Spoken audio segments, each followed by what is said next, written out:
মধ্যপ্রাচ্যে চলমান উত্তেজনার প্রভাবে শুরু থেকেই ভোগান্তিতে রয়েছেন ইরানের মানুষ। এর মধ্যে দেশটির ওপর মার্কিন প্রেসিডেন্ট ডোনাল্ড ট্রাম্পের আরও কঠোর অর্থনৈতিক চাপের হুঁশিয়ারি দুশ্চিন্তায় ফেলেছে তাদের, যেখানে ট্রাম্প এটিকে উল্লেখ করেছেন ইকোনমিক ডি-ডে হিসেবে। ট্রাম্পের দাবি, ইরানের বিরুদ্ধে এটি হবে কোনো দেশের ওপর নেয়া সবচেয়ে কঠোর অর্থনৈতিক অভিযান।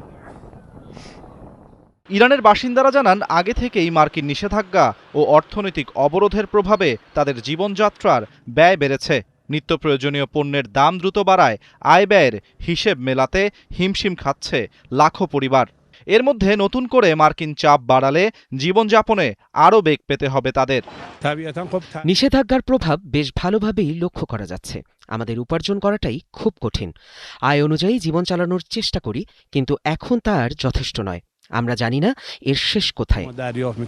সরকারি হিসেবে ইরানের বার্ষিক মূল্যস্ফীতি এখন ৬৬%। দেশটি বর্তমানে অর্থনৈতিক দুর্দশার সময় পার করছে বলে ভাষ্য অর্থনীতিবিদদের। পাশাপাশি তেল ও গ্যাস রপ্তানি থেকে রাজস্ব কমে যাওয়ায় এর প্রভাব পুরো অর্থনীতিতে পড়ছে বলেও জানান তারা।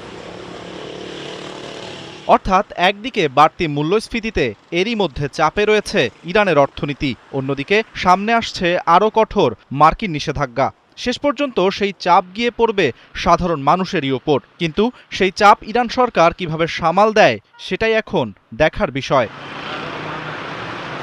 আরাফাত ইসলাম, ৭১।